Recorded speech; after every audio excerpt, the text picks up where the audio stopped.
Hello guys, good morning, good afternoon, good evening. Welcome to Kenya, Finland. I know it's been quite a minute since I came to this channel to share content with you. I'm sorry for being absent, but I promise you I have been very busy. I'm taking care of stuff that is personal that I cannot share on this channel.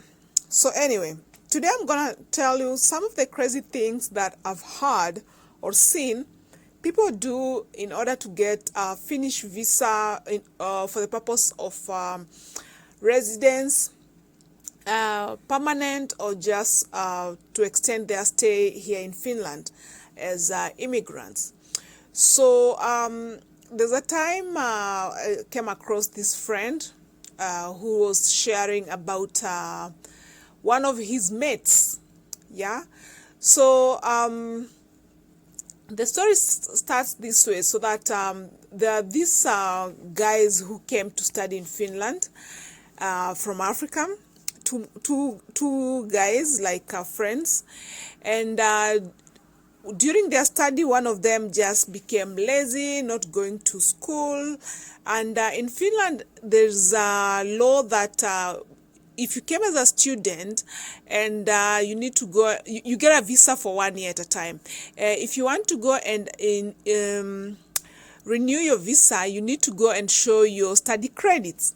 So unfortunately for one of these guys, he was not attending school, so he did not have his study credits. He had gotten busy doing casual jobs, these menial jobs like cleaning and distributing posty, we call it like posty minors. So that's more like this advertisement for shops, like things that are going to be on sale the following day or that week. So, and those jobs pay very little money, and he was doing that because he was sending money back at home in Africa. As you guys all know about black tax, you come to Europe, your family starts harassing you with all kinds of problems. Oh, we need money for this one is sick, the goat is sick, the cow is sick, the chicken are sick, we have no food.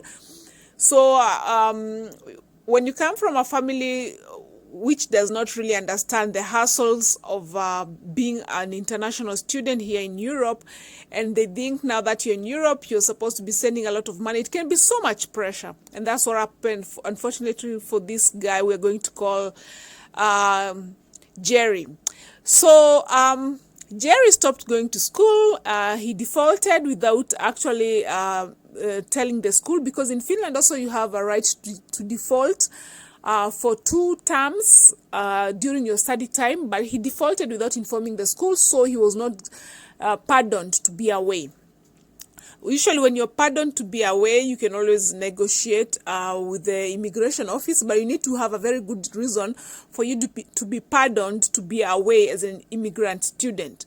If you're sick or your wife was sick or something like that, you can be pardoned.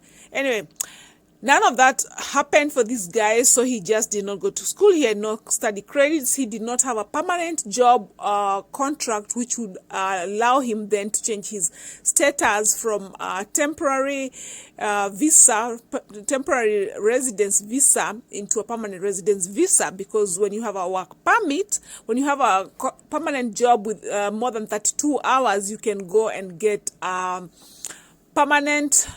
You can go and get a permanent residence, like a visa, sorry. Now, let me speed up because I need to get to the meat of the story. Now, so this guy, he started now worrying because you don't have status, then you'll be deported. It's as simple as that in Finland. They just deport you. So he went and discussed this matter with the local pastor in his church. You know, even Africans here, especially West Africans, they've opened a lot of these small churches. So he went and discussed that with his pastor, and his pastor said, no problem, I'll see what we can do. So in that African church, there are also a few Finnish people who used to come there because they're interested in African culture, and of course with the way African pastors also preach the evangelism with a lot of passion. So he went and spoke to one lady, an old woman, that, okay, there's a young man here, he needs papers, and you are old, you already pension. She had this type of a pension where she was unable, occupational issues, occupational health, because of occupational health, meaning that she was unable to work because of health reasons. She had been given a pension. I hope you can follow. All right. So this pastor said, if you can take that young man to live with you and marry him, he can be helping you at home with a lot of things, and also because he's young, he can also chip in financially. So this lady said, well, not a problem. I actually need someone to be running to the shop and running errands and stuff like that. So they organized for a meeting for that lady, and that lady was not young, by the way.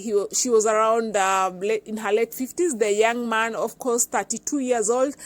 So they had a meeting, they had a conversation, the pastor was intervening, and yeah, they got it done. They went and got married in the magistrate for purposes of paperwork, for the guy to get an extended visa. Spouse visa is very good in Europe. When you have spouse visa, the first year you get 1 year, the next renewal you get 4 years. So you become automatically a permanent resident.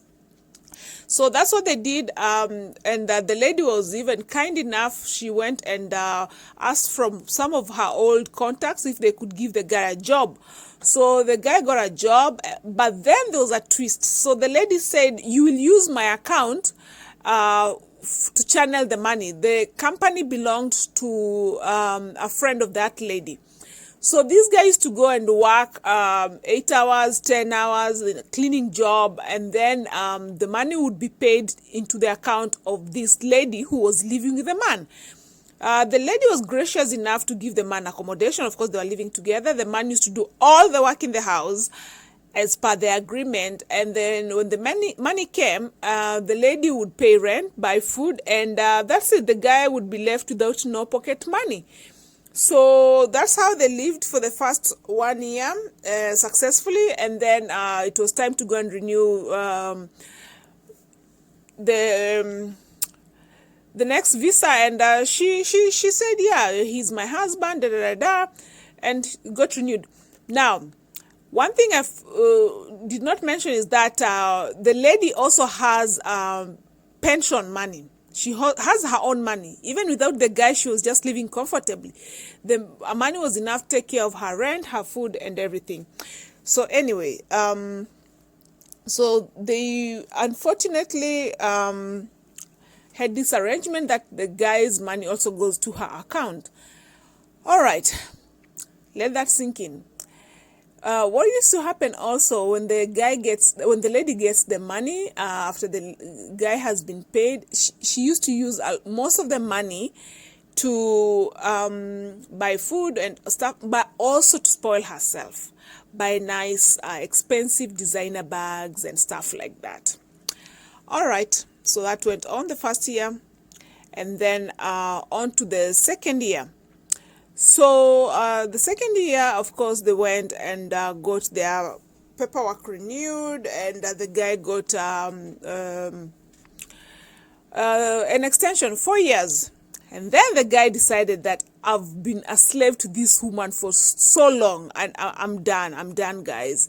So he told his friend that, oh, now I need my own place and stuff like that.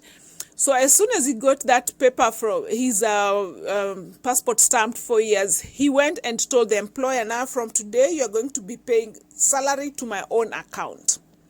Okay? He demanded. Okay, the employer said, you're right, no problem. So he changed. So the first month after he got his papers, he got paid. And then he went home and found the wife, this old lady, so seated there looking a bit puzzled, and then he asked the lady, what's wrong? The lady asked, have you not been paid? He said, why are you asking? He said, I did not see money in my account. And then the guy was like, did you work for the money? Did you work for the money? The lady was like, what happened? happened? We had an agreement. You work, money comes to my account, da, da, da, da. What happened? Have you changed the account? La, la, la. So they had a big fight, and the guy just told the lady that, actually, I'm moving out. I'm no longer going to be your slave.